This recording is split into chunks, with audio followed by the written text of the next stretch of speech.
it was the worst of times. So begins the first chapter of Charles Dickens' novel, A Tale of Two Cities. The words, a series of opposites, are a fitting opening for this review, which is a tale of two Rosalinds, although there is only one. For the two books recently published on the subject are as opposite to each other as the phrases in Dickens' novel. There can be no arguing that Rosslyn Chapel has long been revered by Freemasons, and since the publication of the Da Vinci Code, Rosslyn has been brought to the attention of a new audience. The chapel has become so popular that the freedom visitors once had to peruse the chapel has now been reined in to guided hourly tours. However, the popularity of the chapel has not reined in authors or publishers hoping to cash in on the interest. The first book in our review is The Rosslyn Hoax by Robert Cooper, the curator of the Grand Lodge of Scotland Museum and Library. Cooper is considered to be an expert on Scottish Freemasonry, and his position with the Grand Lodge certainly puts him in the right place to increase his body of knowledge. Hoax asks some interesting questions throughout the course of its 315 heavily footnoted pages. For example, Cooper asks if Freemasons have been the victims of a conspiracy, a nice switch from being the cause of one.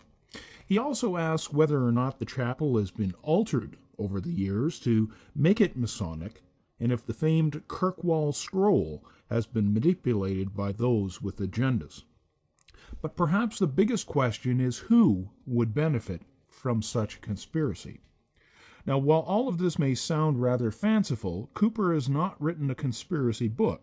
It is a book that is well researched and pulls no punches in setting the record straight on the Sinclair family's involvement with Freemasonry, the truth about those skull and bones on the tombstones, and many other long-held myths about Rosslyn, the Sinclair clan, and the continued existence of the Knights Templar.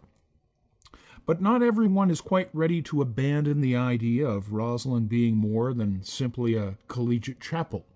In Rosslyn Revealed, the writing team of Alan Butler and John Ritchie look at this enigmatic librarian stone from a pooled body of research which spans a number of years. Ritchie actually grew up in the village of Rosslyn, and Butler has written several works involving the chapel. The book is fairly routine for the genre, quoting and mentioning other speculative authors where it fits their own findings. However, the authors do introduce the person of Sir Gilbert Hay and his connection to the chapel, and the Rosslyn light box, which is located in the east end of the chapel, and which the authors are convinced was designed to mark astrological happenings.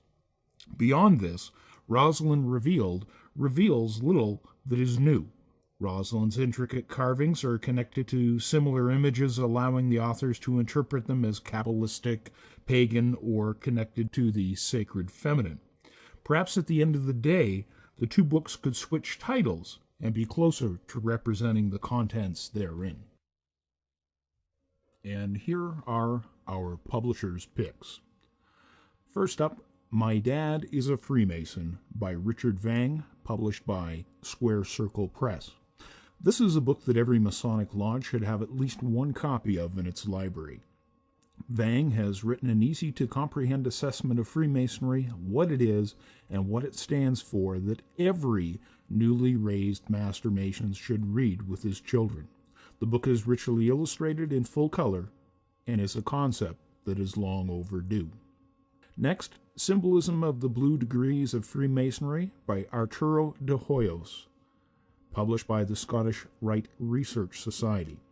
This book is not cheap. It'll cost you as much as a year's dues in many American lodges, but it is $50 that should be spent. De Hoyos has edited the complete text of Albert Pike's previously unpublished esoteric study of the craft, Lodge Symbolism. An addition to the book is the complete text of several old Masonic exposés. Next we have Mozart the Freemason by Jacques Henry. This is published by Inner Traditions.